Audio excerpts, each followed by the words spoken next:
You're listening to Kerry Lutz's Financial Survival Network, where you get valuable information you just can't find anywhere else. To thrive in today's trying times, you need the Financial Survival Network, now more than ever. Go to financialsurvivalnetwork.com and get your free newsletter and gift. Financial Survival Network, now more than ever. Welcome. You are listening to and hopefully watching the Financial Survival Network. I'm Kerry Lutz. Today is 2/26/21. We're seeing a romp in gold, down another $42.70. My good friend at In the Money Stocks, Nick Santiago, is predicting a gold price of around $1,700, at which time he's jumping back all in.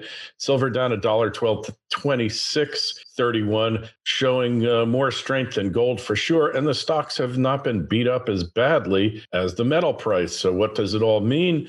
Well, we're going to talk with someone we haven't had on in a while. Talking about Brian Leni. Brian, welcome back to the show. Thanks for having me, Kerry. It's good to be back. Hey, great to have you. So, and your site, of course, is juniorstockreview.com. And we were talking pre-call. You're not particularly worried that the price of gold's going down to 1,000, huh? No. I think I take a more long-term approach, especially when it comes to metal prices. You know, the interim fluctuations that we see, I think investors can get pretty wrapped up in it. And maybe if you're just invested in the metals, maybe you're more concerned. But for me, I own precious metals for their insurance against, sort of the calamity that we had over the last decade and last year in particular. But I'm mainly focused on the resource companies. And to me, there's a big distinction between the metal and the junior resource company. The junior resource companies are really speculations on people and their ability to execute on a plan. And therefore, even though you see some correlation between where the metal price is headed and where the junior stock prices go, I think more often than not, it's really the management team's execution that drives the share price. And for me, I remain focused on the junior resource companies. And in particular, what's interesting right now is the share prices are showing some strength amidst this drop in the gold price. And I think that's a really good sign that we might be nearing that bottom. And so it's interesting to see. But you would agree that obviously $1,800 gold and $30 silver is better than $1,000 gold and $12 silver, right? Yeah, absolutely. I think, what enables me to stay focused on the companies and not worry as much about the metals is, to me, I think that the gold thesis or the precious metal thesis has really never been better. You look what happened last year. They printed more money in the span of 3 or 4 months than they did over basically the last decade. And I think there's going to be a repercussion for that. It may not be immediate, but the central banks, mainly, you can look at Jerome Powell. He has said, the U.S. Fed is going to target inflation, average inflation of 2 or 3%. The key thing to remember about inflation is that it's not like a light switch. You can't turn it off and on. You look at what's going on in other parts of the world. Argentina, they've tried something similar after they defaulted in their debt in 2001. They defaulted a further 10 times since then, and they've tried to inflate away their debt, but it just hasn't worked. Their average inflation per year right now is around 40%. They've had to put in capital controls to restrict people from selling Argentine pesos and buying US dollars. They're restricted to $200 US a month. This could be, or something similar to it could happen in North America, Europe, any of these G7 nations. To me, that's sort of what I see ahead is more tribulation when it comes to the financials. So I'm pretty confident we might see lower gold prices, but over the long term, I think the sky's the limit. Hey, well, like you said, inflation is not like an on-off switch, a light switch, if you will. It's a process. And once the process has begun, it's just like using uranium, splitting the atom to produce electricity, or actually to free energy, which is then used to heat water through turbines, turns the water into steam, and then the turbines turn. That's a lot like inflation is, isn't it? Yeah, chain reaction, and it's really although we can control to a certain degree those the splitting of the atom. In this case, there is no controlled environment. We live in a complex world, and really to see how this is going to unravel, nobody knows. It's we can take guesses, but nobody really knows. And so this talk of a reset, yeah, there's going to be some sort of reset at some point. They're going to have to do something. But my guess is that it's just, more fiat in the future. So, yeah, of course. And, it's not like it's just the US doing this. It's every country in the world that has control over its currency, and the EU, that block of countries that has delegated control of its currency to the ECB, the European Central Bank, which has many of the benefits, if you will, of the Federal Reserve, but a lot of burdens that the Federal Reserve doesn't have. And because you have no unified debt, all you have is a unified currency and different debt instruments being issued by different countries. And basically, they're all backstopped by Germany. So everybody pays the same rates as Germany. It's a very complicated mess. But it's not like you can point to a aisle of fiscal sanity or monetary sanity in the world and say, these guys are really doing it right, because that doesn't exist, whether it's China, I mean, you name it. So maybe we're all headed towards a Zimbabwe outcome, right? Yeah, it could be a monetary apocalypse. Yeah, it definitely could be. Yeah, there's nowhere not doing it. Yeah. So, hey, obviously you look at the stocks because there's huge gain, even if there haven't been huge gains in the underlying metal, because you've had energy prices up until recently greatly decrease, one of the major components of a resource company.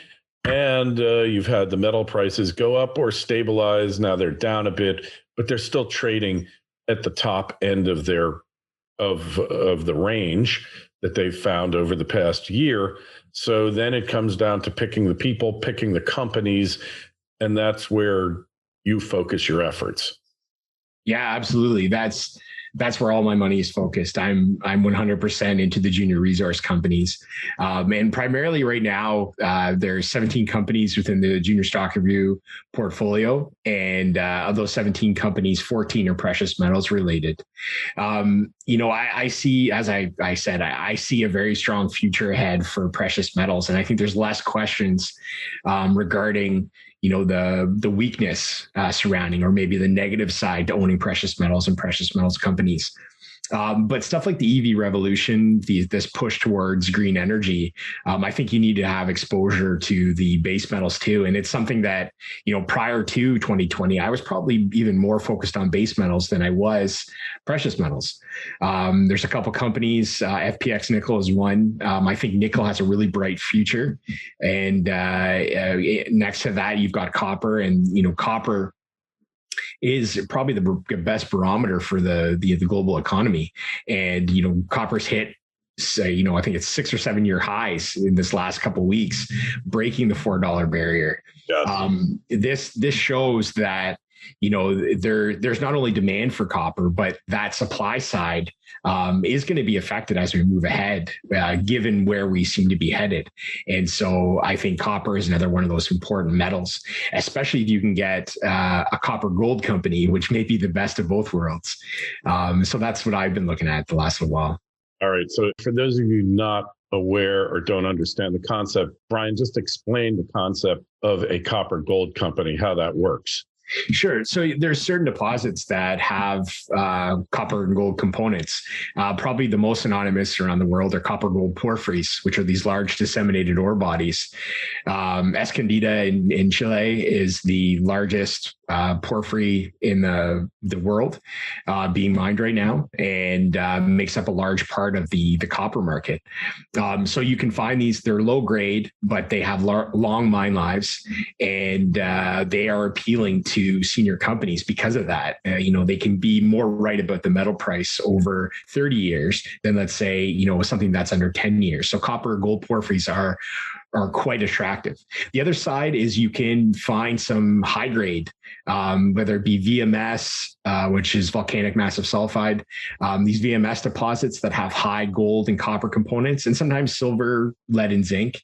But these other polymetallics, which are typically smaller, but not always.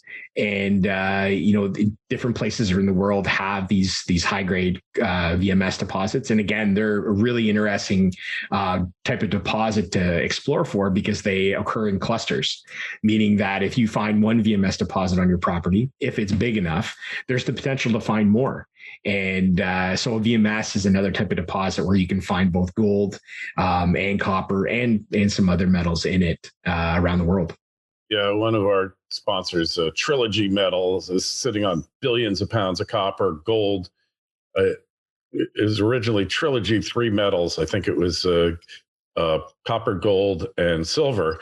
And now there's like a bunch of others. So I said, you should have been Quintilogy Metals, 5 or 6. It's multi-metallic. Yeah. And that gives them exposure to so many things. FPX, we also work with them. Their nickel project there out there is really world-class, the Baptiste project. And they've got a target there that looks like it's going to put the Baptiste project to shame. We're approaching $9 nickel now. At its peak, nickel went, I think, $27 last super cycle. You think we're going to see $27 nickel again, Brian? Don't just survive, thrive. The Financial Survival Network. Today's show is brought to you by Mustango River Resources. Their flagship projects are located in Kirkland Lake, an established gold camp that has historically produced over 70 million ounces of gold. The Kirkland West project is a high-grade gold project beside Kirkland Lake Gold's world-class Mikasa gold mine, one of the highest-grade mines in the world. Umeja project is an advanced stage project with 600,000 plus ounces of gold along the Cadillac Break, 25 kilometers east of Mikasa. Their projects have the potential to transform into another world-class mining camp in the Kirkland Lake District. Make sure you go over to Mustango.com. That's Mistango.com. Take a look and sign up for notifications. Stock is traded on the Canadian Stock Exchange, ticker symbol MIS. For more information and to sign up for notifications, go to Mustango.com. This is the Financial Survival Network, the information you need to thrive now more than ever. That certainly would be interesting if we did. Hey, anything is possible. I think a lot has to do with this EV adoption rate. The nickel market is quite small, especially when you compare it to something like copper. The copper is a couple 100 million tons, whereas the nickel market is 2 million tons. You talk about disruption. If you get to these EV adoption rates between 20 and 30%, and provided that the car market is still, let's say, between 70 and 90 million vehicles per year, you have a real disruptive force in here. And depending on what kind of battery chemistry you want to look at, you could be looking at 1 million tons in class 1 nickel demand. So you have a 2 million ton market that's basically spoken for, and you're going to add 50% more demand on top of that. It could be a really interesting situation because for those that have ever looked at the nickel market worldwide, there just aren't a lot of nickel deposits out there, and there aren't a lot of high quality nickel deposits out there. The side note to these things are deep, expensive to look for, somewhat rare, and all those components make nickel very appealing in the future. The caveat to all this is that the EV adoption rate isn't, what some people think it might be. Then it could be a much different story. And the other side to it is Elon, over the last, week or so, he had a tweet that talked about, how rare and how scared he is of securing nickel in the future. And he's put it out there that, they're going to be looking at these iron-based cathode batteries. And you know what? I think over time, something like that could be an option. We see substitution, but these things take multiple years to change supply chains, and so even still, you could see a nice run in the nickel price. What I would say is, you're definitely going to see over $10 nickel. I just don't know when it'll occur. Yeah, well, it's been a sector that's been underinvested for the past couple of decades because they get a couple of big projects, and that seems to satisfy the demand, and they just they don't expand their resource, they don't expand their base, and then you're going to hit a point where we're in deficit. We're probably going to be in deficit supply in 2021, and then they're going to start scrambling, and that's why I like FPX. And that's why we work with them. The other thing about it is iron oxide batteries. Yeah, everything sounds great, but in his own chart for Tesla, he shows that that's for the lower range vehicles because it's not as good a cathode as nickel, and therefore it can't fully free up, if you will, for lack of a better term. As a layperson, I'll just say free up the stored energy as efficiently as nickel. So for the Tesla vehicles that are on their way, the pickup truck and semi, there's no talk of iron oxide battery, strictly nickel. And even the Plaid and the high performance Teslas and the performance models, there's no talk of nickel. I think that's just a way of trying to maybe browbeat the market to keep it reasonable. The other thing that he wants that FPX has, and this isn't an ad for FPX, but this is a fact. Musk said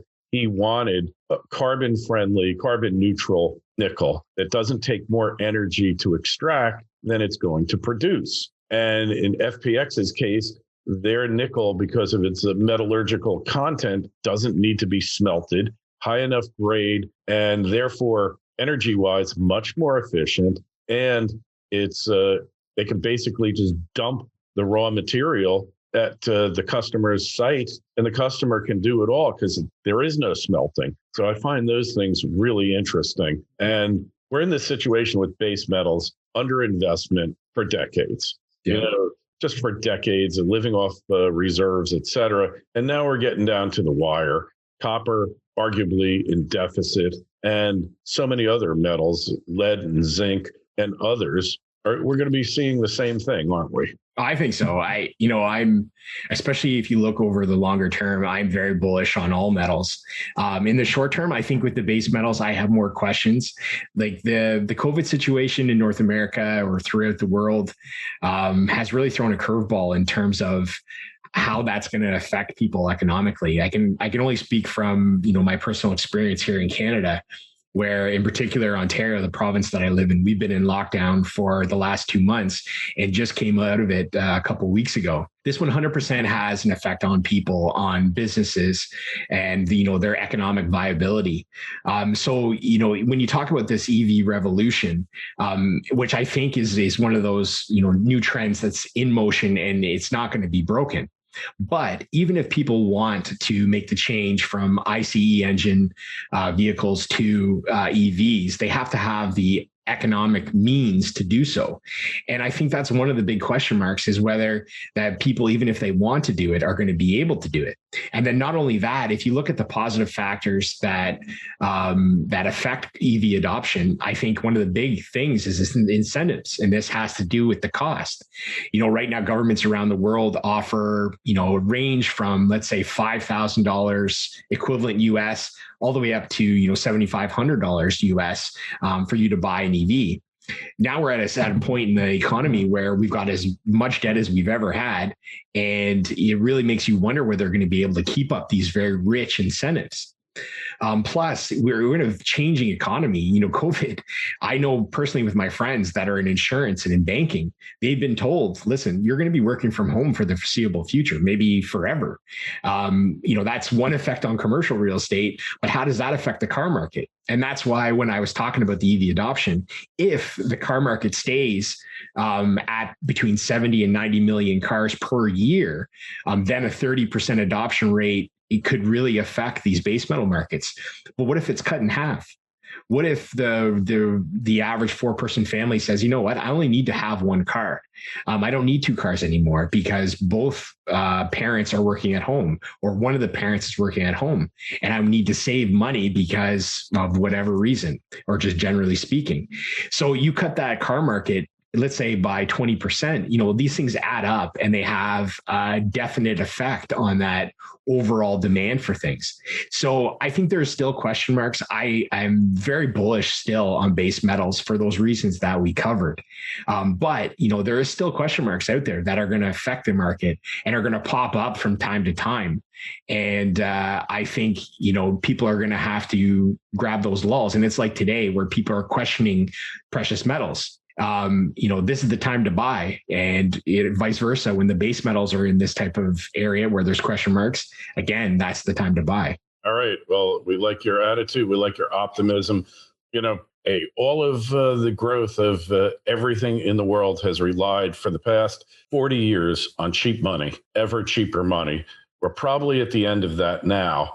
And that, I think, more than anything, gives you pause for thought for future growth. But on the other hand, governments in their finite wisdom, and I mean that extremely finite, have made the decision that you are better off, you are less of a liability to the world if you're driving an EV than an ICE. And, I'm not even going to question the wisdom of that decision because it's pointless now because it's been made and they're not going back. Yeah. But whether there's an incentive or not, that just puts money in the pocket of the company. It doesn't really change the dynamics that we're shifting.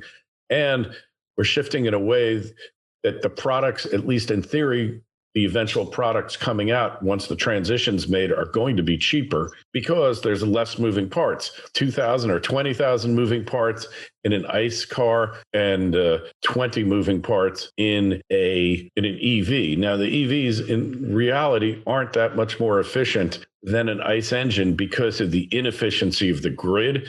We're using the same technology we used 100 years ago, wires carrying electricity from point A to point B, Nikola Tesla created, and they're inefficient, and there's grid loss that nobody talks about. So by the time you're done, it's like a Tesla's 10% more efficient, but nobody thinks about that. They're a lot cooler to drive, like it's happening because it's going to result in cheaper costs to put these things together. We haven't seen it yet because Tesla is the shining example.